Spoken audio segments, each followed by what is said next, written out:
Abre alas. Para tudo se acabar na quarta-feira, por Miguel Pinto Guimarães. O desfile das escolas de samba do Rio de Janeiro talvez seja a manifestação artística mais importante do Brasil, embora não seja reconhecida pela academia como tal. E os carnavalescos, por trás deles, portanto, nossos maiores artistas. Um único profissional chega a ser pintor, escultor, arquiteto, enredista, historiador, compositor, visagista, coreógrafo e figurinista. São muitos os talentos necessários para colocar uma escola na avenida. E a arte que resulta é efêmera. É elaborada por um único artista e sua equipe, executada por centenas de artesãos e performada por milhares de foliões. Tem 2 quilômetros de extensão, forma um mosaico de 25 mil metros quadrados. Dura apenas 70 minutos e desaparece na dispersão, como num passe de mágica. Apenas sobrevive na memória de quem a assistiu in loco. É uma lisérgica experiência do ao vivo, uma herdeira variante da milenar arte teatral. É, portanto, irreproduzível. Não existe registro fotográfico, cinematográfico ou imagético capaz de transmitir a explosão de emoções sentidas várias vezes em uma só noite na Marquês de Sapucaí, o palco dessa festa. Uma injeção de formas e cores atiçando nossas sinapses, um baticum ritmando nosso pulsar cardíaco. Ninguém sai o mesmo de uma experiência como essa.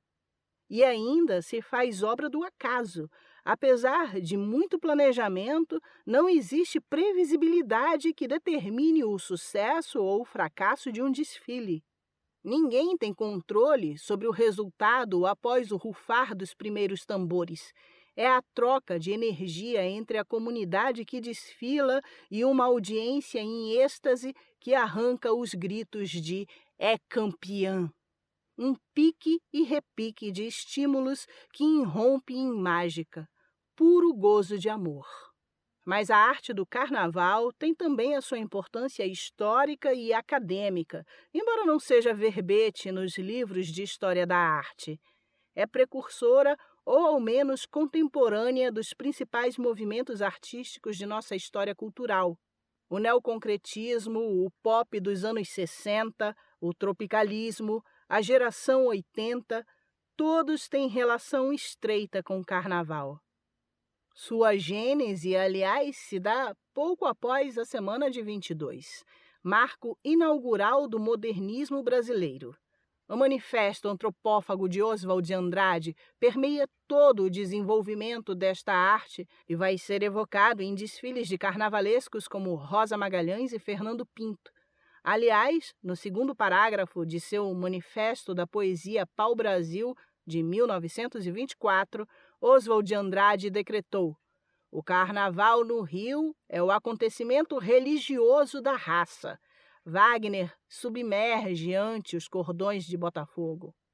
O chamamento modernista à originalidade nativa, ao primitivismo como imaginação e liberdade de espírito, à tradição oral e à democratização estética vem ao encontro do movimento por aceitação social de camadas mais populares da sociedade, que experimentam no samba e na organização dos desfiles uma situação de equilíbrio. A transição orgânica dos antigos ranchos para as primeiras escolas de samba, a partir do final da década de 1920, tem o seu epílogo no desfile de 1939. Convencionou-se estabelecer ali o marco fundamental da transformação estética que levaria o concurso a se tornar o espetáculo que conhecemos hoje. O enredo da Escola Campeã, Teste ao Samba, foi elaborado por Paulo da Portela, que não só assinava como carnavalesco, mas também era autor deste que pode ser considerado o primeiro samba-enredo. Antônio Caetano, outro portelense ilustre, é também verbete importante desta trajetória. Caetano pode ser considerado o primeiro carnavalesco da história. Marinheiro e desenhista da imprensa naval, viajou o mundo e trouxe diferentes referências para as suas criações. Pode ser creditado a ele o desenho da primeira alegoria, um globo terrestre giratório com uma baiana em cima, o grande destaque do enredo O Samba Dominando o Mundo, vencedor do desfile de 1935. A escola era a Vai Como Pode, uma das antigas denominações da Portela. A partir do sucesso desses desfiles pioneiros, outras agremiações foram buscar na academia profissionais que elaborassem a parte visual de suas apresentações, de acordo com o enredo proposto. Cenógrafos de teatro e ópera foram escalados para contribuir com as escolas de samba e o concurso recém-formatado. As temáticas, no entanto, foram sequestradas por um projeto do Estado Novo de popularização do regime. Enredos patrióticos, ufanistas, de exaltação a figuras da história nacional foram incentivados. E quando não falavam de governantes e militares, reproduziam a história eurocentrada encontrada nos livros escolares ou enredos sobre heróis distantes de capa e espada. Não eram estranhos temas como Aida, de Verdi, ou a Divina Comédia, de Dante Alighieri. E assim chegamos ao final dos anos 50, quando os caminhos da recém-criada arte do carnaval e da arte brasileira novamente se tangenciam e se preparam, ambos para um novo momento de ruptura. Na política, Juscelino Kubitschek e seu desenvolvimentismo otimista conduziam o país para um futuro utópico, representado pela nova capital, Brasília, projetada por Lúcio Costa e Oscar Niemeyer. No samba, uma ousada e novata escola, Acadêmicos do Salgueiro, cujo primeiro desfile ocorreu no Carnaval de 1954, rompia com os temas patrióticos oficiais e propunha, em 1957, Navio Negreiro, que narra o sofrimento e a violência da travessia para o Brasil dos escravizados sequestrados na África. Em 1959, sempre inovando, o Salgueiro convidava artistas plásticos para assinarem seu carnaval. O casal Dirceu e Marie-Louise Neri, ele pernambucano e ela suíça, apresentaram Viagem Pitoresca através do Brasil, sobre a obra de Jean-Baptiste Debré, pintor francês que retratou extensamente nosso povo e nossas belezas naturais. Os integrantes da escola reproduziam, ao vivo, as gravuras de Debré, desvelando um tensionamento entre colonizadores e escravizados, em inédita teatralização na Avenida. A escola ficou com um vice-campeonato e impressionou a tal ponto um jovem jurado, Fernando Pamplona, que este se juntaria ao casal Neri e ao figurinista Arlindo Rodrigues no ano seguinte para elaborar o Carnaval de 1960 da Vermelho e Branco. O enredo foi Quilombo dos Palmares, que trouxe o primeiro título para o Morro do Salgueiro e revolucionou o carnaval carioca. Estavam lançados os alicerces da Revolução Salgueirense, que definiu uma série de mudanças narrativas e estéticas que conduziriam a festa ao espetáculo que conhecemos hoje. Nas artes plásticas, um grupo de artistas formado por nomes como Amílcar de Castro, Franz Weissmann, Lígia Clark, Lígia Pape, Reinaldo Jardim e Theo Spanudes assinava o Manifesto Neoconcreto. O documento, redigido pelo poeta Ferreira Goulart e publicado no suplemento dominical do Jornal do Brasil em 21 de março de 1959, rompia com o racionalismo e com o teoricismo da arte concreta, propondo a superação do suporte tradicional, a interação com o receptor, a tridimensionalidade, a teoria do não-objeto. O neoconcretismo encontrava a arte nos organismos vivos e fundava um novo espaço expressivo. É porque a obra de arte não se limita a ocupar um espaço no espaço objetivo, mas o transcende ao fundar nele uma significação nova, que as noções objetivas de tempo, espaço, forma, estrutura, cor, etc., não são suficientes para compreender a obra de arte, para dar conta de sua realidade. palavras do manifesto e intenções da exposição que ele anunciava no Museu de Arte Moderna do Rio, inaugurando um novo capítulo na história da arte brasileira. Um dos elos deste diálogo é um jovem artista que se aproxima dos neoconcretos a partir de 1960. Seu nome é Hélio Oiticica. O sucesso da Revolução Salgueirense atingiu também outros segmentos antenados da sociedade carioca e acabou por atrair Oiticica para o Morro da Mangueira, em 1963, interessado na feitura e na artesania do carnaval. Foi levado por Amílcar de Castro, que havia sido chamado por um diretor da Verde Rosa, seu amigo, para colaborar na criação do carnaval da escola, pois estavam sem recursos. O enredo de 1964 seria História de um Preto Velho. Amílcar criou 3 painéis enormes, baseados nos desenhos de Debré, e convidou Oiticica para ajudá-lo a definir a combinação cromática da alegoria. Perguntado pela Folha de São Paulo, um pouco antes de sua morte, em 2022, sobre sua experiência no carnaval, o artista declarou: "Nunca fui muito de carnaval. Eu era mais de beber mesmo. No Rio, ia ver os desfiles. Achava bonito, mas gostei da Mangueira. Bebia lá no Morro da Mangueira, num lugar chamado Só Pra Quem Pode." O contato de Hélio Oiticica com o Barracão da Mangueira e seus artesãos influenciou o seu trabalho e a história da arte no Brasil. Desse encontro nasceram os parangolés, uma das suas criações mais reconhecidas. Os parangolés são panos que se transformam em capas a serem performadas pelo espectador que, ao dançar com um deles, se torna parte da obra de arte. Por meio do samba, da quadra, da rua, Oiticica explodiu os limites e as restrições dos tradicionais suportes, espalhando as cores pelo ar. E é só deixar a cor tomar conta do ar, verde, rosa, branco no preto nu.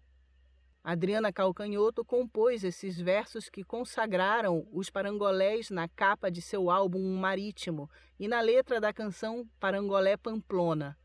Caetano Veloso é outro artista que veste a obra de Hélio em ensaio de 1968 para a revista Cruzeiro, clicado por Geraldo Viola. As fotografias ilustram a capa da reedição de seu livro de memórias Verdade Tropical. Em 1965, Hélio Oiticica apresentou seus parangolés no MAM, um museu de arte moderna do Rio de Janeiro. A mostra era Opinião 65 e foi organizada pelo marchand e galerista Jean Boguicy. O título derivou do histórico show Opinião, dirigido por Augusto Boal, que havia estreado poucos meses antes com Nara Leão, substituído algumas semanas depois por Maria Bethânia, João do Vale e o sambista Zequete. No repertório, sambas, partidos altos e canções de protesto, dando especial destaque à produção musical carnavalesca.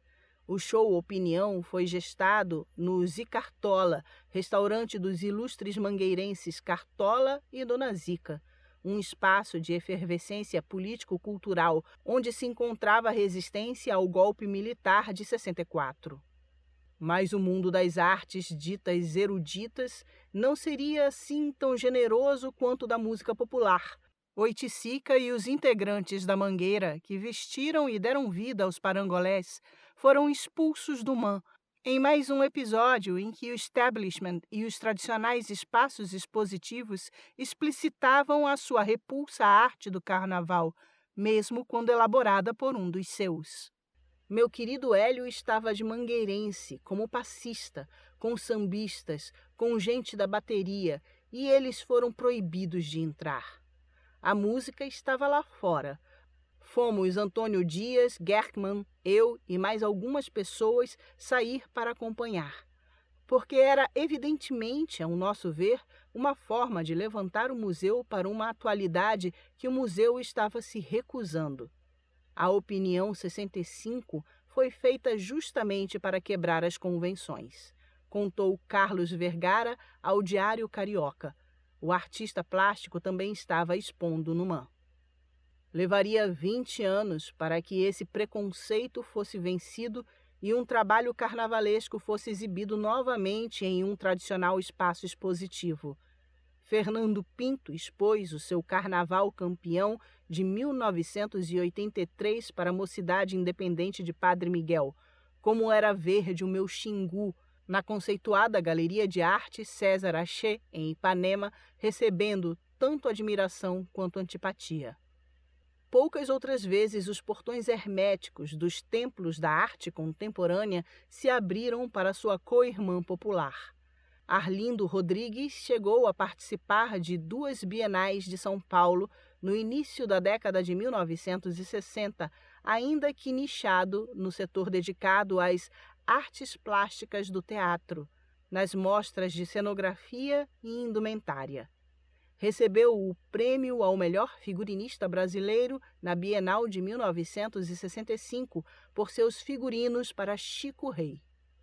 Joãozinho 30 levou seu Alice no Brasil das Maravilhas para o Sesc Pompeia. Rosa Magalhães expôs sua obra no Parque Lage em 1990 e na Bienal de 1991. E Leandro Vieira no Paço Imperial em 2017 e no MAR, Museu de Arte do Rio, em 2018. Gabriel Haddad e Leonardo Bora também levam seus bordados que homenagearam o Bispo do Rosário no Carnaval da Acadêmicos do Cubango de 2018 para o Centro Cultural Hélio Oiticica.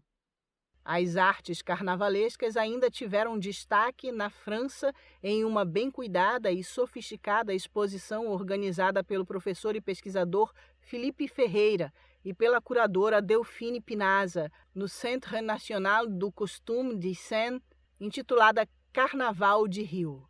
Em 2020, mais de 50 anos depois de ter sido expulsa do MAM, a Mangueira volta como convidada de honra para a exposição no seu salão monumental da obra Bandeira Brasileira, criada por Leandro Vieira para o seu desfile campeão de 2019, História para Ninar Gente Grande. A peça, nas cores verde e rosa, em cuja faixa central se lê Índios, Negros e Pobres no lugar de Ordem e Progresso, tornou-se a primeira obra criada para o Carnaval a integrar o acervo de 16 mil peças desta instituição. Curiosamente, a convite dos diretores artísticos do museu, Keina Eleison e Pablo Lafuente, a obra de Leandro foi requisitada a integrar a exposição Hélio Oiticica, A Dança na Minha Experiência, como uma reparação histórica pela rejeição ocorrida 56 anos antes. No entanto, em entrevista à revista Piauí, a crítica de arte Daniela Nami, ao mesmo tempo em que celebra o espaço aberto ao carnavalesco, observa: a imagem que me veio no carnaval era a de uma mortalha, a de um corpo sendo carregado. Relembra Nami a noite do desfile, em que a bandeira entrou estendida na horizontal e carregada pelo povo. Pendurada, a bandeira ganhou um aspecto cortinado, uma teatralização que não fez parte da sua exibição original. De certo modo, foi esvaziada. Este precioso comentário de Daniela sublinha uma importante característica da arte do carnaval. Ela necessita do corpo performático, é dinâmica, semovente, neoconcreta. Acontece naquele lugar, naquele momento. Não terá nunca o mesmo impacto encaixotada em um estático espaço expositivo. Não é exagero relacionar a bandeira de Leandro Vieira com outra bandeira polemizada que entrou para a história da arte. Seja Marginal, seja Herói, de 1968, também criação de Hélio Oiticica. Nela, o corpo do assaltante Alcir Figueira da Silva jaz impresso e morto em forma de crucifixo de ponta cabeça sobre o tecido. Outra obra notável de Oiticica que influenciaria indiretamente o carnaval foi o penetrável Tropicália, instalado também no MAM para a mostra Nova Objetividade Brasileira, em 1967. A instalação deu nome ao movimento cultural que arejou o país na segunda metade da década de 60. Caetano, Gil e Tom Zé na música, Glauber Rocha no cinema, Zé Celso no teatro e Fernando Pinto no carnaval podem ser considerados os principais nomes do tropicalismo. Aliás, a bandeira-poema Seja Marginal, Seja Herói estava pendurada no palco dos últimos shows dos Mutantes com Caetano e Gil na boate Sucata, em outubro de 1968, e foi um dos pretextos para a prisão dos dois compositores baianos, no dia 27 de dezembro, apenas 2 semanas depois de decretado o ato institucional número 5, o mais violento da ditadura militar. Com a prisão e o exílio dos músicos, o tropicalismo chegava ao fim, mas seus princípios foram tão profundamente incorporados à arte do carnaval que ainda sobreviveram por um longo período nos desfiles da Marquês de Sapucaí. As escolas de samba, como um espaço democrático e de discussão política que celebram o direito à cidade, à cidadania, à liberdade de expressão e de religião, já haviam se provado contestadoras a partir da revolução temática provocada pelo Salgueiro, que trouxe para a avenida personagens marginalizados e os conduziu ao panteão dos heróis nacionais. Zumbi dos Palmares, Chica da Silva e Chico Rei, monarca africano do Congo, trazido escravizado para Minas Gerais, foram o enredo da década de 1960. Em 1969, 2 meses após o AI-5, o Império Serrano desfilava Heróis da Liberdade, exaltando aqueles que lutaram pela liberdade na história do Brasil, desde os independentistas e abolicionistas aos pracinhas da Força Expedicionária Brasileira. O samba, do lendário Silas de Oliveira, em parceria com Mano Décio e Manuel Ferreira, foi considerado altamente subversivo e acabou levando os compositores a prestar depoimento no Departamento de Ordem Política e Social, o temido DOPS. A letra do samba teve que ser alterada para que houvesse a liberação. As escolas de samba entraram na mira do regime, mas não deixaram de criticá-lo com maior ou menor sutileza. Na década de 1970, tiraram o pé do acelerador apresentando enredos menos progressistas e contestadores, com algumas poucas exceções. Em 1976, a escola Em Cima da Hora, do bairro de Cavalcante, conseguiu driblar a censura e, por meio de uma homenagem à obra literária Os Sertões, de Euclides da Cunha, desfilou versos que bradavam: um homem revoltado com a sorte do mundo em que vivia, ocultou-se no sertão espalhando a rebeldia, se revoltando contra a lei que a sociedade oferecia. Entre o arrefecimento do discurso e a explosão da liberdade nos estertores do governo do general João Batista Figueiredo, algumas escolas flertaram com o regime ditatorial em oportuna sintonia. Enquanto os militares almejavam o apoio popular, os patronos de algumas agremiações buscavam a sua sobrevivência sob as bênçãos do regime e também a legitimação de sua atividade através do carnaval. Os anos 80, com a abertura política, o movimento das diretas já, a Constituinte, as eleições presidenciais de 1989, realizadas no dia do centenário da Proclamação da República, talvez tenham sido a época mais profícua dos desfiles das escolas de samba. Uma sequência de desfiles memoráveis, autorais e bastante representativos das características dos carnavalescos que os assinaram, fecha a década com um brilhantismo. São eles: Tupinicópolis, de Fernando Pinto, para a Mocidade Independente de Padre Miguel, em 1987.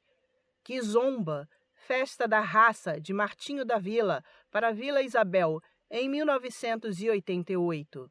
Liberdade, Liberdade, abre as asas sobre nós, de Max Lopes, para a Imperatriz Leopoldinense, em 1989.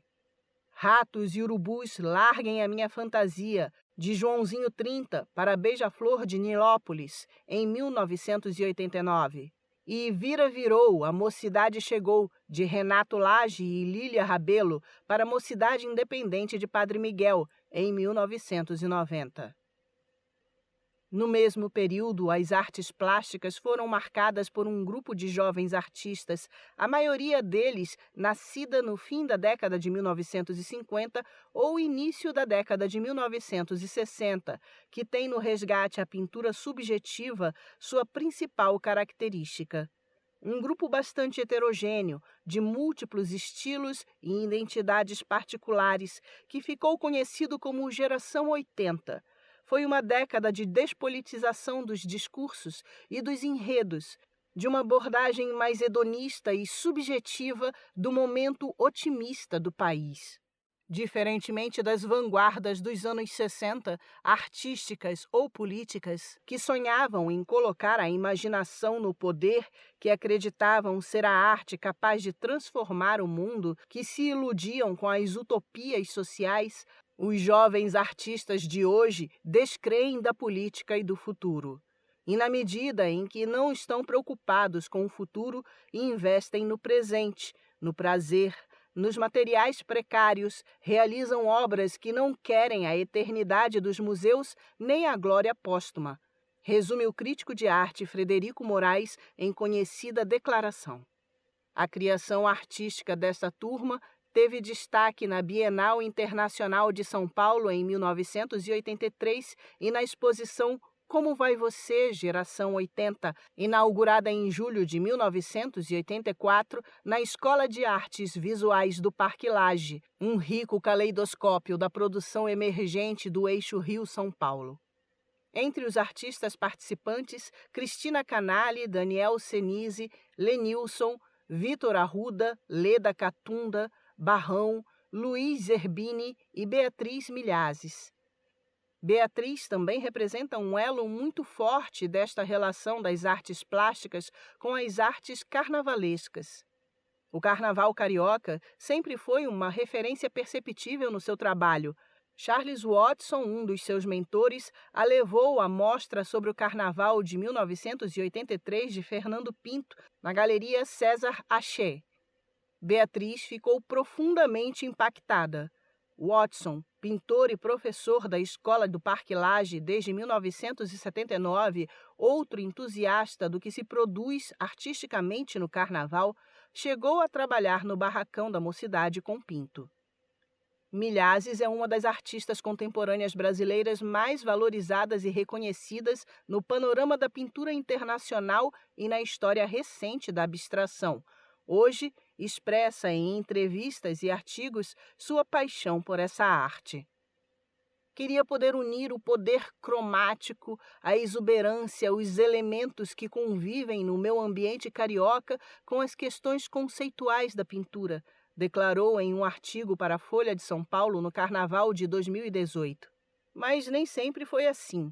A artista gosta de lembrar que no início de sua carreira internacional, nos anos 90, tinha receios de expor suas referências carnavalescas, principalmente por ser mulher e sul-americana. Não sou foliona, mas me considero uma carnavalesca conceitual, uma artista brasileira que acredita que existe arte séria nos trópicos. Algumas de suas primeiras obras nos anos 80 exploram o pensamento pictórico utilizando tecidos carnavalescos comprados na tradicional Casa Turuna, na Rua da Alfândega, que fornecia materiais para os barracões das escolas de samba e seus artesãos. O desfile do Carnaval carioca, sua exuberância, luxo, sofisticados contrastes cromáticos, uma força de energia bruta e sedutora, liberdade criativa, elementos que fazem parte do circuito de afetos da artista e que muito influenciaram a sua prática de ateliê. Com uma obra longeva e coerente, Beatriz jamais abandonou seu referencial. Em recente artigo no prestigiado The New York Times, cita Matisse, Mondrian, Tarsila do Amaral e Fernando Pinto como artistas que estruturaram seu pensamento no diálogo com a história da arte, para surpresa do periódico, que não encontrou registro algum do carnavalesco em quaisquer publicações sobre o tema. As esculturas móveis da série Gamboa 1, 2, 3 criadas por Milhazes a partir de 2008, foram executadas com a coordenação de Glauci Milhazes, inicialmente por artesãos da Imperatriz Leopoldinense, gerenciados por Sérgio Farias, e mais recentemente pelos artesãos da Grande Rio, gerenciados pelos artistas e carnavalescos Gabriel Haddad e Leonardo Bora. O Gamboa 3 recentemente interagiu com os bailarinos em uma coreografia da Márcia Milhazes Companhia de Dança. O movimento e ritmo do corpo em harmonia com os fios ornamentados brilhando no espaço. E nas palavras da artista, um diálogo rico e motivador. Carnaval é sério, ancorado em uma comunidade que acredita na alegria, tem uma força espiritual e é um tipo de religião, uma força da natureza. A Marquês de Sapucaí dos anos 80 ainda nos apresentou duas boas surpresas. Em 1981, Oscar Niemeyer projetou Carros Alegóricos para Mangueira, que homenageou Juscelino Kubitschek, 2 anos antes de iniciar o projeto arquitetônico para a Passarela do Samba, inaugurada em tempo recorde para o Carnaval de 1984. E já na era do sambódromo, a Unidos da Tijuca trouxe um belo e didático enredo do cenógrafo e carnavalesco Mário Monteiro sobre as artes plásticas no Brasil, desde a Missão Francesa, cujos artistas retratavam nossa flora e nossa gente, passando pela Semana de 22 até as Bienais Internacionais de São Paulo. Quadros de Tarsila do Amaral e de Cavalcante, obras de Caribé, Oiticica, Rubem Valentim e Ubi Bava ganharam movimento retratadas nas alegorias e nas fantasias trazidas à vida pelos foliões. A escola ficou em 8º lugar, mas trouxe em seu último carro uma das mais belas representações da favela que já cruzaram aquele chão. Era uma merecida homenagem ao artista Heitor dos Prazeres, um dos sambistas mais importantes da história. Heitor participou da criação de importantes escolas como a Portela e a Estação Primeira de Mangueira, pois era amigo inseparável de Cartola e Paulo Benjamin de Oliveira. Foi, inclusive, um dos pivôs da briga irreconciliável entre o fundador da Portela e sua agremiação no dia do desfile da Azul e Branca de Madureira no Carnaval de 1941. Teve sucesso como compositor, foi parceiro de Pixinguinha, Erivelton Martins e Noel Rosa, mas seu maior reconhecimento veio como artista plástico. Os quadros de Heitor dos Prazeres retratavam em cores vivas e linhas simples a vida idílica das favelas e morros cariocas, com suas rodas de samba, feiras, bailes e serestas. Foi premiado na primeira edição da Bienal de São Paulo em 1951. Na segunda edição, teve uma sala exclusiva para a exibição de sua obra. Participou da Bienal de Veneza em 1952 e do Festival de Artes Negras em Dakar nos anos 60. Em 2023, o Centro Cultural Banco do Brasil organizou uma fantástica retrospectiva com curadoria de Raquel Barreto, Pablo León de la Barra e do mestre Haroldo Costa.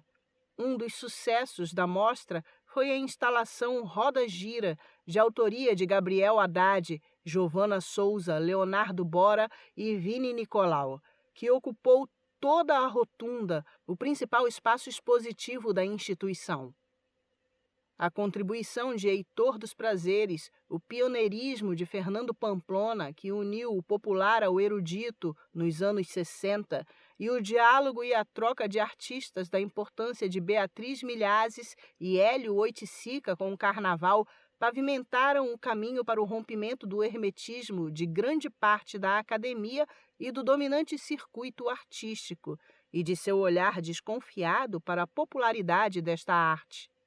E também, junto com uma longa sucessão de movimentos inclusivos desde a Revolução Salgueirense, acabaram por criar espaço para o reconhecimento de artistas contemporâneos muito periféricos de uma geração seguinte, como Maxwell Alexandre, Tadaskia e Mulambo, entre tantos outros. Tais oportunidades trazem à luz outra característica muito significativa da arte do carnaval. É uma arte endêmica. Nasceu e se desenvolveu apenas na muito leal e heróica cidade de São Sebastião do Rio de Janeiro. Que me perdoem as outras cidades que produzem ricos e criativos carnavais, como São Paulo, Manaus e Belém, entre outras, assim como a explosão criativa do Festival de Parintins, no Amazonas, que tem outro calendário, fantástica cultura e identidade própria, e tem exportado tecnologia, profissionais e artesãos que enriqueceram o Carnaval do Rio de Janeiro. Mas esta arte, tipicamente carioca, é fruto da geomorfologia única desta cidade e a maneira como a urbe a ocupou. Um território de baixadas cortadas por morros fez com que as periferias não fossem suburbanas, mas intrínsecas ao território, entranhadas fisicamente e em troca visual e cultural com a cidade formal. Isso possibilitou que se tornassem produtoras de altíssima cultura. O samba e, consequentemente, o carnaval, desde a sua formação e ao longo de mais de 100 anos de história, são responsáveis justamente por romper a dicotomia entre a cidade formal e a cidade informal. São vetores de um amálgama que, de certa forma, se é que isso é possível, mantém a cidade coesa e as tensões entre suas potências sociais, históricas e num longo prazo, surpreendentemente equilibradas, mas ao custo de enormes desigualdades sociais. Pois é no Rio de Janeiro, como em poucos outros lugares do planeta, onde o subúrbio conquista e subjuga a cidade, apresentando-lhe a criatividade, a beleza, a qualidade, os personagens e os artistas que conquistam a cena cultural urbana, definem a identidade desta cidade e contribuem para a afirmação cultural de um país. Esta publicação é um diálogo entre a arte do carnaval e a arte que se auto-intitula erudita. Não deve ser entendida como um pedido de licença ou de bênção, mas um manifesto de coexistência complementar pela potência que são e pela riqueza cultural que representam. É a reparação de um erro ou um esquecimento histórico, mais um em que a elite intelectual sufoca a manifestação popular pela invisibilidade.